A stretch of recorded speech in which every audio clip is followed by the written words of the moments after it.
सुना आपने, बिहार के मजदूरों के लिए ट्रेन चलाया जा रहा है। वो घर आ रहे हैं, उनका स्क्रीनिंग किया जाएगा। नीतीश जी रोजगार देने का बात भी कर रहे हैं।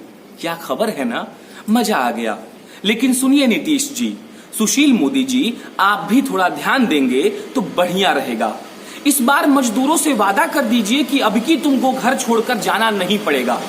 इतिहास में दर्ज होने वाला नेता बनना है आपको, तो पर्चा बंटवा दीजिए पूरे बिहार में कि जो जो प्रवासी मजदूर आए हैं उनको वापस उस राज्य में नहीं जाना पड़ेगा जो बुरे वक्त में उनको खाना नहीं दे पाया। अगर आप चाहते हैं कि हर बिहारी गर्व से बोले कि नीतीश कुमार ने बिहार को बदल दिया, तो सुनिए, जितने मजदूर आएंगे उन मजदूरों को कभी वापस मत जाने दीजिएगा। मजदूरों पर तो बोल दिया, छात्रों पर नहीं बोलूंगा तो अन्याय होगा। तो सुनिए, वो कोटा और मुंबई वाली पढ़ाई बिहार में होनी चाहिए। एक साधारण सा उदाहरण देते हैं आपको। जो बच्चा कोटा, मुंबई और दिल्ली रहकर पढ़ेगा वो बिहार में आकर नौकरी क्यों करेगा? हालांकि ये बात तो दूसरी है कि बिहार में नौकरी है ही नहीं। नीतीश जी, क्या आप बिहार को ऐसा नहीं कर सकते जहां नौकरी भी हो, पढ़ाई भी हो और विकास भी? ऐसा क्यों नहीं हो सकता है? जिस कर्मठता के साथ बिहार के छात्र बाहर जाकर इस बात का परिचय देते हैं कि वो कितने ज्ञानी हैं, अगर उसी कर्मठता के साथ वो बिहार में काम करते तब क्या होता? खैर, ये सब समझने में आपको अभी वक्त लगेगा। नमस्कार, मेरा नाम प्रशांत राय है और आप जनता जंक्शन देख रहे हैं। मैं बिहार से आता हूं और गर्व से खुद को बिहारी कहता हूं। बिहार में सर्वप्रथम लोकतंत्र के होने पर हम घमंड करते हैं, पर ये भूल जाते हैं कि अब यहाँ की राजनीति में जातिवाद का ऐसा जहर घुला है जिसका दंश बिहार दशकों से भोग रहा है। नालंदा विश्वविद्यालय के खंडहर में तब्दील हुए इमारत को आज तक हम अपने शिक्षण शैली के स्वरूप में पेश करते हैं।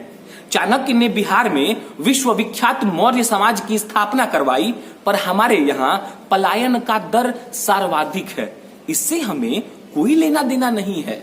मैथिली वाले अपने कला, संस्कार और संस्कृति पर गर्व करते हैं, पर उन्हें इस बात पर जरा भी अफसोस नहीं होता है कि राम जन्मभूमि को जो सम्मान प्राप्त है, सीता जन्मस्थली उसके आसपास भी कहीं नहीं टिकती है। असल में इतनी ही अपनी कहानी नहीं है। आपको पता है बिहार के लोग बाहर के लोग बिहार को किस नजर से देखते हैं? बाहरी लोग कहते हैं कि बिहार एक सामाजिक, राजनीतिक और आर्थिक त्रासदी का नाम है। हर साल चमकी बुखार से मरने वालों के लिए बिहार जाना जाता है। कोसी में आई बाढ़ के लिए बिहार को जाना जाता है। यहाँ की राजनीति में क्रिमिनल्स की दखल के लिए इस बिहार को जाना जाता है। इसे किडनैपिंग के लिए, चोरी के लिए, छिनैती के लिए, मर्डर के लिए और जातिवाद के लिए भी पहचाना जाता है। इसे इसके गरीबी के लिए भी जाना जाता है। दिल्ली के सड़कों पर चलने वाले आधा से ज्यादा रिक्शे बिहारी ही खींचते हैं। लेकिन बस इतनी सी कहानी नहीं है हमारी, कुछ और भी है जो कि ये सिद्ध करती है कि वाकई में बिहार काफी पिछड़ा है। अगर प्रति व्यक्ति आय की बात करें तो बिहार में ये आंकड़ा प्रति व्यक्ति प्रति वर्ष 37,520 रुपया के आसपास है। वहीं अगर राष्ट्रीय की आंकड़ा की बात करें तो ये 1,20,000 के आसपास है। अगर गरीबी रेखा की बात करें तो बिहार के कुल 30.6% लोग गरीबी रेखा के नीचे आते हैं। वहीं अगर राष्ट्रीय आंकड़े की बात करें तो ये 22.15% है। शहरीकरण पर अगर ध्यान दिया जाए तो पूरे देश में ये 27.78% है, लेकिन बिहार में शहरीकरण का दर 10.5% है। बिहार में चमचमाती शहरों के नाम पर इतनी कम शहरें हैं कि उन्हें उंगलियों पर गिना जा सकता है और उनकी फैसिलिटी को थर्ड टियर सिटीज भी नहीं कहा जाता। बिहार की परिभाषा ये भी है कि ये सर्वाधिक जनसंख्या, घनत्व और न्यूनतम जीडीपी वाला प्रदेश है। बिहार को सस्ते कामगारों के लिए भी जाना जाता है। इसका मतलब बिहार में जितनी अच्छाइयां थीं उससे ज्यादा अब यहां तकलीफें हैं। वो कहावत है ना कि सबसे ज्यादा बर्फ उसी पेड़ पर फंसते हैं जो ज्यादा घने होते हैं। बिहार के साथ भी कुछ ऐसा ही हुआ। संप्रभु बिहार पहले विदेशी आक्रांताओं की और उसके बाद यहाँ की घटिया राजनीतिज्ञों के अभिलाषाओं का पात्र बनता चला गया और आज हालात ये है कि अच्छाई हो या बुराई, बिहार का जिक्र जरूरी हो गया है। कोरोना वायरस त्रासदी के इस संकट काल में भी पूरे भारत में जो राज्य सबसे ज्यादा चर्चा में रहा वो बिहार ही था। कोटा से अपने विद्यार्थियों को ना लाने के मामले में, अपने नेताजी के बच्चे को बिहार लाने के लिए, प्रतिदिन 1000 से भी कम टेस्ट करने के लिए और ना जाने क्या क्या। DW की वेबसाइट पर छपी एक रिपोर्ट की माने तो Jawaharlal Nehru medical college and hospital Bhagalpur के एक डॉक्टर ने नाम न बताने की शर्त पर यह बताया है कि प्रोटोकॉल के तहत हमें N95 मास्क, PPE यानी कि पर्सनल प्रोटेक्टिव इक्विपमेंट किट और सैनिटाइजर का इस्तेमाल करना था।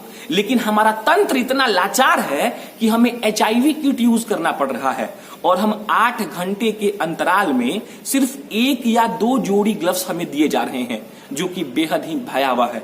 हम उसे बार बार सैनिटाइज करके इस्तेमाल कर रहे हैं। हमें हमेशा इस बात का डर लगा रहता है कि कहीं सेफ्टी मेजर का ध्यान नहीं देने के कारण ये रोग हम में भी ना फैल जाए।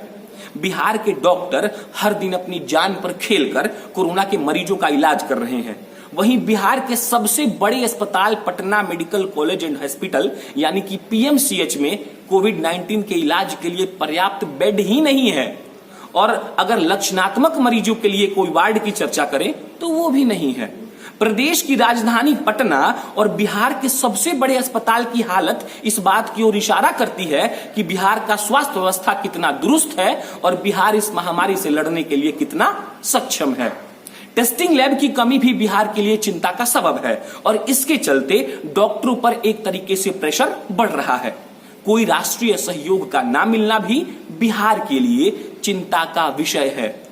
स्वास्थ्य मंत्री साहब कहते हैं कि बिहार में अभी तक कम्युनिटी स्प्रेडिंग नहीं हुआ है, लेकिन हम इस बात से भी मना नहीं कर सकते हैं कि अगर बिहार में कम्युनिटी स्प्रेडिंग होता है तो यहाँ की स्वास्थ्य व्यवस्था पूरी तरीके से चरमरा सकती है। कई और चीजें जो हमें एक बिहारी होने के तौर पर सोचने के लिए मजबूर करती है, वो है यहाँ का स्वास्थ्य ढांचा, इंसानी रवैया और प्रशासन की गैर मुस्तैदी। down-to-earth.org.in में छपी एक रिपोर्ट के अनुसार 4 तारीख को एक वृद्ध इंसान की मौत हो जाती है जिनमें कोरोना के लक्षण थे, लेकिन उनके जीते जी ना ही मरने के बाद उनकी टेस्टिंग की गई। वहीं 75 वर्ष की एक महिला जो कि पालीगंज से आती थी, जिन्हें IGIMS में 1 अप्रैल को भर्ती किया गया था, जिसके बाद उनकी भी मौत हो गई और बिना टेस्ट किए ही उनके मृत शरीर को उनके रिश्तेदारों को दे दिया गया। रिश्तेदारों के बार बार कहने पर भी उनका सुध लेने वाला कोई नहीं था। प्रशासन भी क्या कर रही थी ये हम नहीं समझ सकते हैं।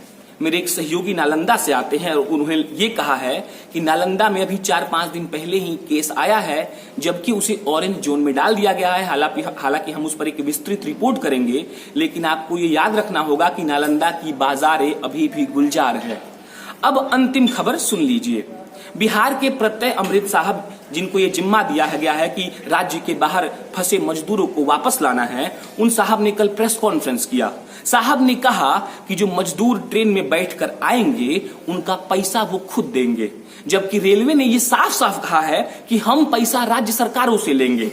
लेकिन प्रत्यय अमृत साहब का ये कहना कि मजदूरों से पैसा लिया जाएगा, ये दिखाता है कि नीतीश जी मजदूरों और कामगारों को लेकर कितने विश्वास में हैं या फिर कितना उनके बारे में सोचते हैं।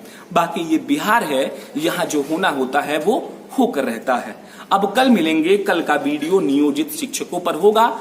5 वीडियो बना चुका हूं, कल 6ठा सीरीज लॉन्च करूंगा। आप देखिएगा, शेयर करिएगा ताकि सुशासन बाबू तक वीडियो पहुंचे और आपका कुछ हो सके। आप देख रहे थे जनता जंक्शन में प्रशांत राय हूं।